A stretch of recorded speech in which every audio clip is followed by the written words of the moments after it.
Welcome to this explainer. Today we're diving deep into the modern psyche through a really dark, fascinating fable of existential truth. We're calling it the Great Noon of Psychic Decay.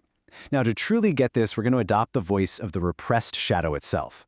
I want you to picture one specific person, maybe someone you know, maybe even yourself. They look incredibly successful on the outside, but inside, they're quietly suffocating.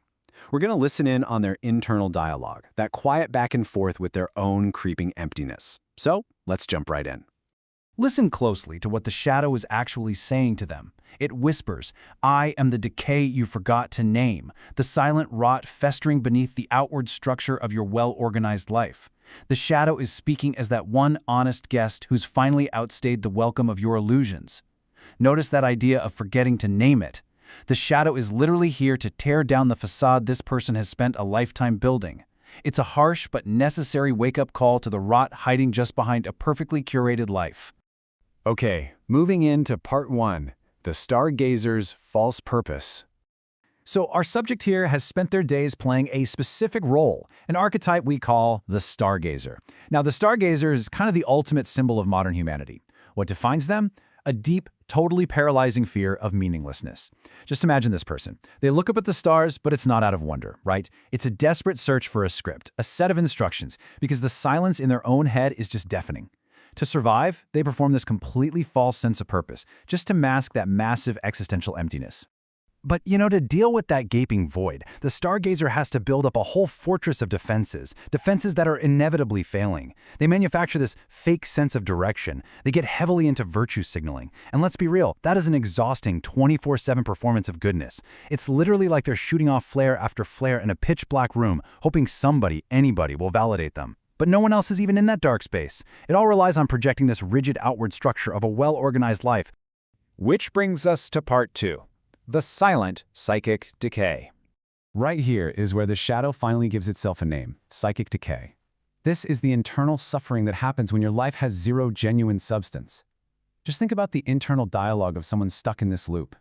On the outside, they're all smiles, they're crushing it, they're ticking every single box. But inside, the shadow is telling them, "I am the silent rot born from a way of living that is inherently inauthentic."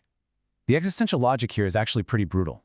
When your entire existence is just a performance for others, your actual core literally rots away from neglect. And honestly, the real tragedy of the Stargazer is they desperately believe that being super organized could somehow cure a sickness of the soul. You tried to bury this decay under a structured, meaningful life. You convince yourself that if your calendar was just packed enough, if your outward structure was solid enough, the rot would just magically vanish. But guess what? The shadow is here to say, the performance is over. You simply can't schedule away existential dread. Let's look at part 3, the paradox of inauthenticity. This right here perfectly captures the paradox that is just tearing the Stargazer apart. Look at the split. On the outside, you've got the grand illusion, outward success, a fake sense of purpose, constant virtue signaling, this incredibly well-organized facade. But on the inside, it's the ugly truth, inner rot, psychic decay, and this completely paralyzing fear of the void. This person is a walking, breathing contradiction. They're projecting absolute control while they are profoundly suffering underneath. And honestly, it's this sharp, painful contrast that really defines the modern condition. Eventually, that frantic internal dialogue just shatters. The time for pretending is completely over. The shadow's voice cuts through and declares, the performance is over, the sun has reached its zenith. There are absolutely no shadows left to hide in. The existential reckoning we've been building toward is finally here. And it brings us to a massive philosophical threshold. That threshold is part 4, Threshold of the Great Noon. You've officially reached the unavoidable climax of this whole unraveling process. We call it the Great Noon. This is a moment of pure, blinding clarity. It's a space where the light is just way too honest to let your manufactured facades cast any shadow whatsoever. All those little tricks, the fake purpose, the obsessively curated outward structure, they literally just evaporate under this glaring light. To survive this, the shadow demands a complete unraveling. Here's how it happens. Step 1.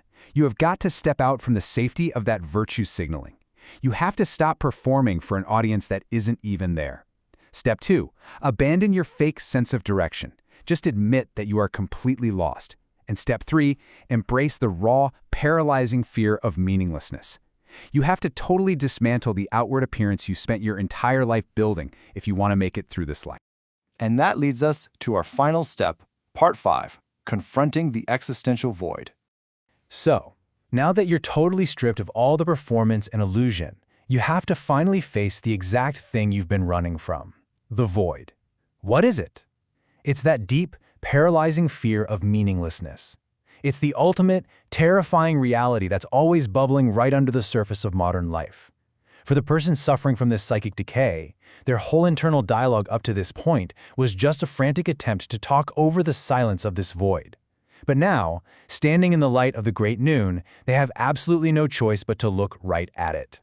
The Shadow's final command is crystal clear. Do not shrink from the void. You have to look into this emptiness until the very psychic decay you were terrified of, that inner rot, becomes the only ground you have left to stand on. If you follow the existentialist logic here, it makes perfect sense. If your entire structured life was just a lie, then your internal suffering is actually the only genuine thing you have left. It's pretty terrifying, sure, but it is undeniably authentic. Which leaves us all with one final, pretty heavy question. The choice is yours when you find yourself in the blinding, honest light of the great noon. When the Stargazer's performance totally falls apart, will you shrink back into being inauthentic and try to slap the facade back together? Or will you actually have the courage to let that inner rot become your undeniable truth? Wrestling with this dark fable really forces us to take a hard look at the very foundation of how we try to build meaning in our own lives. Something to think about.